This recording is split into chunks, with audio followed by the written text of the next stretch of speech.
What's up, you guys? This is Felicia, your ballin' and bipolar success coach here. We are on yet another podcast, and today we are going to talk about Celine Dion. So I think this can relate to us a lot. Um, I wanted to quickly introduce myself if you're new to this podcast. You can follow me on all socials, really: YouTube, TikTok, Facebook, Instagram. If you would like to, my Instagram is PHYLECIA underscore ballin and bipolar 01.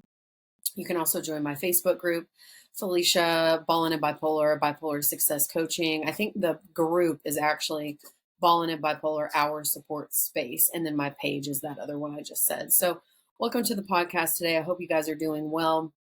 If you haven't already, okay, the Celine Dion documentary that just came out is amazing. And I hate to say the word brave, but she was very brave in doing that because if you haven't seen it yet, there's a part where she could have easily cut that out. So Celine Dion, she for me, I have said forever since I was like 8 years old that Celine Dion and Whitney Houston are hands down the best singers of all time. That is my belief. Okay. And Celine Dion right now is going through something where it's called stiff body syndrome, I think it is. And it's like 1 in a million people get this disorder. And she noticed as she was in her singing career, right? She would notice sometimes her voice would kind of go high or go low and she couldn't have control over it.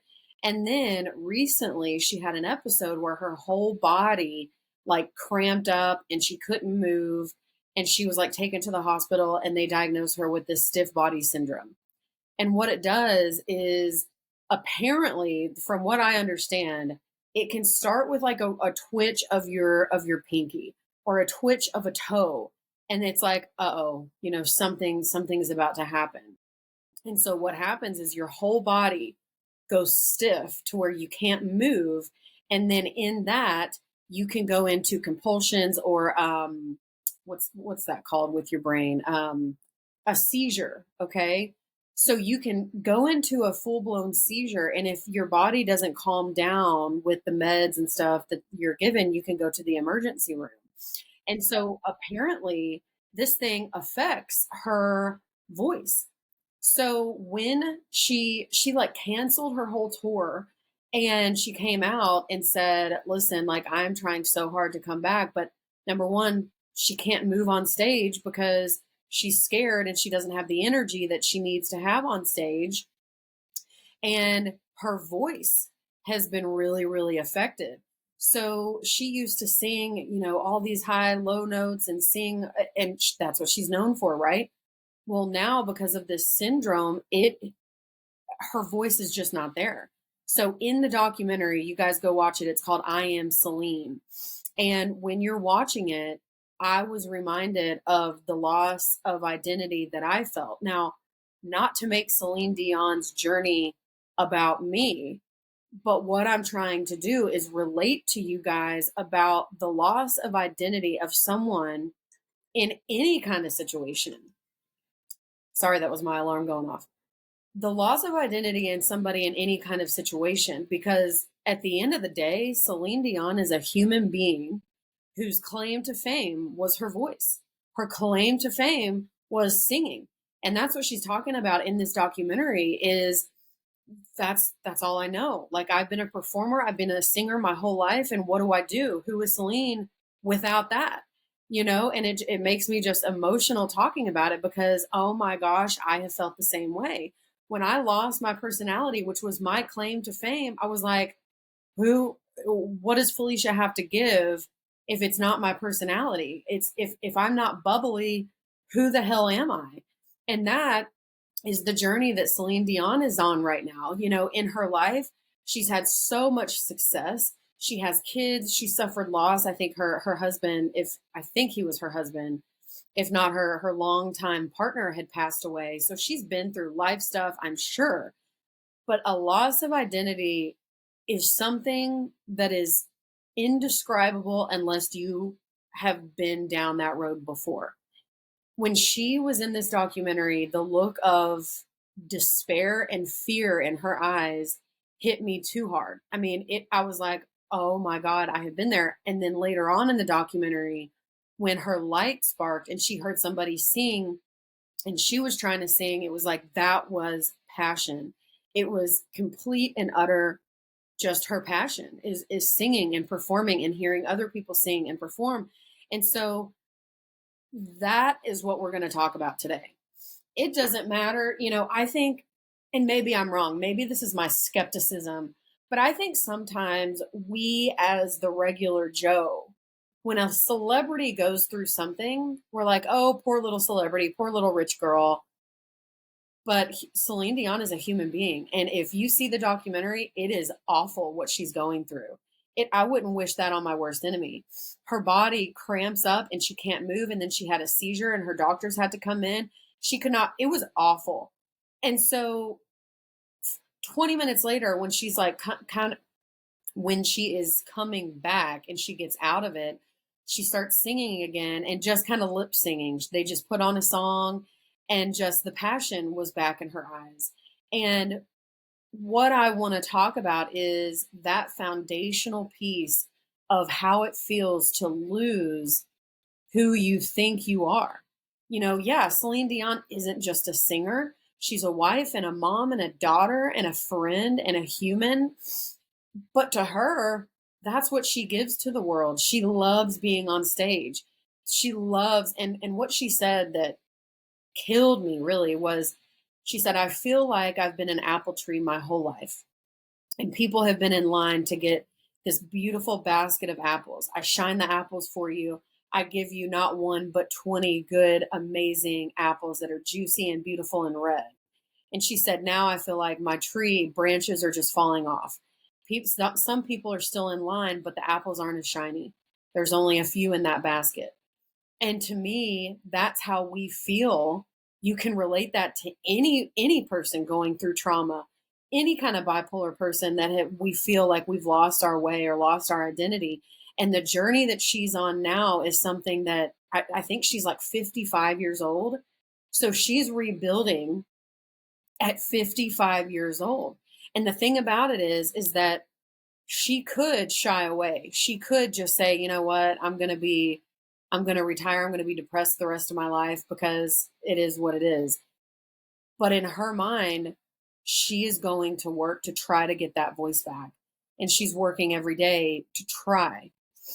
And we don't know what's going to happen. Maybe she won't get the voice of Celine Dion back, but she will know she did everything she could. And maybe she pivots, maybe she sings lower and slower. Who knows? Who knows? She is going into the unknown like so many of us have done before. And she is no different. I want to like reach out to Celine Dion, but just because somebody has a lot of fame doesn't mean they don't suffer too. And what I think goes really well here is there is a quote that I read from the book Bipolar Survival Guide. And he said, you may try to protect yourself from the world because of the fear of the mood swing. So Celine Dion's not trying to protect herself from the world for fear of a mood swing. She could be trying to protect herself from the world because of fear of failure, the fear that she doesn't have her voice, the fear that what if I fail? What if I can't sing? But she is going into the world and doing everything she possibly can to get that back and to get back on that journey, get back on that horse. Now, the other thing that I wanted to talk about here is there was another quote, and this was quoted by someone. I wrote it down and I'm going to have to paraphrase, but they said, life isn't about regretting what we did. It's about regretting what we did not do. And I cannot imagine a world where I wake up and I'm 50, 60, 70 years old and I never tried this bipolar success coaching thing. It would kill me. It would kill me because the what if of what if it did work? What if I did go in that direction and I was on stage just like my dream, but I never did it because I was too scared. F that mess. You guys, we have to go out into the world and try our damnedest to do and be who we know that we can be. Because the worst thing, the fear that I would have is the worst thing is waking up when I'm 70 or 80 years old and saying, you didn't give it your all. You didn't go into the world fearless. You protected yourself and you didn't do things because you were scared of the what if. What if it doesn't work? What if I do fail? There's too many people out there doing the same thing. How can I do this? Right? That imposter syndrome. Who the heck am I to try that? If you don't try, you're never going to know. But if you do try and fail, first of all, failure is a part of the game. The second chapter to that is if you do fail, at least you tried. At least you came in and gave it all the college effort that you could. But if you don't try at all, what happens then? Then you're just living in the what if and the regret and on a loop. Matthew McConaughey said this in his book. If you guys haven't sorry, you guys. If you haven't read that yet, go read it. It's Green Lights on Audible as well. So he says, and I don't know if this was in a book, you all, or if this was on like Instagram, one of his quotes, but it doesn't matter either way. He said, whatever you do in your life, don't half-ass it. Even if you hate your job, don't half-ass your job. Just go to work, put in the college effort, because at the very end of the day, when you quit that job, at least you put in everything you had. You know, raising kids, it's anything in your life. Don't half-ass it, because if you half-ass it, you're never going to know what could have been if you put everything into it that you've got. Like right now, my life is kind of crazy, right? But I know that I'm giving it everything I have. Now, there's some days where, and my trainer said this, now I'm going off on a tangent here. I have some days where I just lay, like yesterday, I was having an issue. I was working and my eyes got really blurry looking at the computer screen. So I'm in sales, so I'm on Zoom calls every day. And I'm talking to this guy and my head starts hurting. I starts getting blurry. Like it was crazy. So I had to take a break and I had to give away my calls to somebody else. But what I did was I just laid on the couch and I was like, okay, I'm going to take a chill pill day today.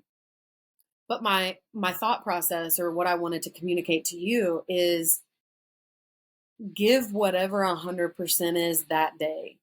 Sometimes 100% on one day is different than 100% on another day. For instance, I know that last week I gave 100% every single day, but on Thursday I needed some rest and that's all I could give. I still gave 100%, but I rested at the same time. Does that make sense? So just because your cup might not look exactly the same, fill that cup up with what we need in the fuel or the relaxation or the exercise or the effort that we need for that day to feel good. So in my trainer, because I didn't go to boxing for the last couple days, and he was like, where have you been? And I was like, man, there's no excuse. I should have been there this morning.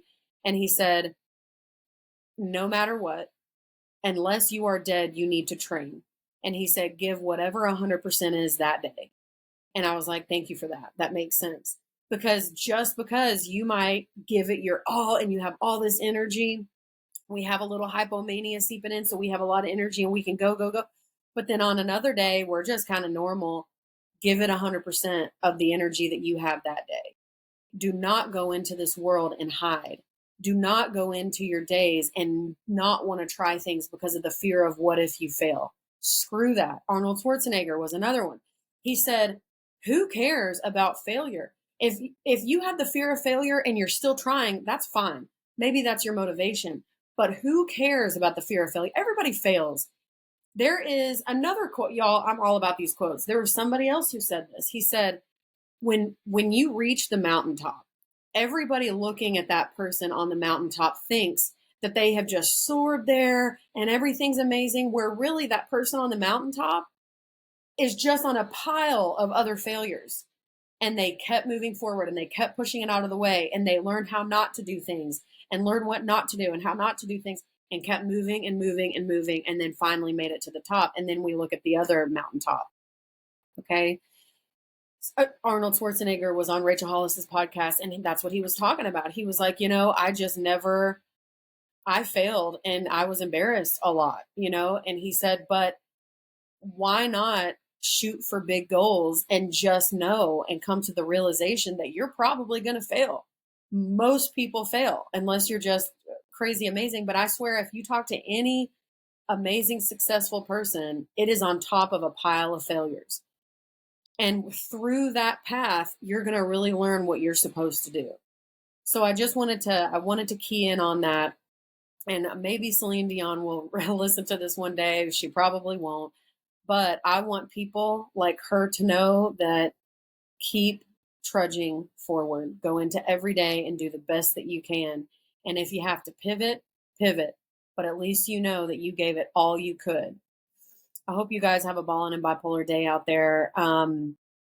Keep trudging forward. If you're not balling yet, you can be, you will be. Also, wanted to mention my book is going to be on Audible soon. My plan is to record the whole thing. So if you guys haven't purchased my book because you don't like to read, I feel it. I listen to books on Audible all the time, so it'll be out and I'll let you know when it is. Thanks.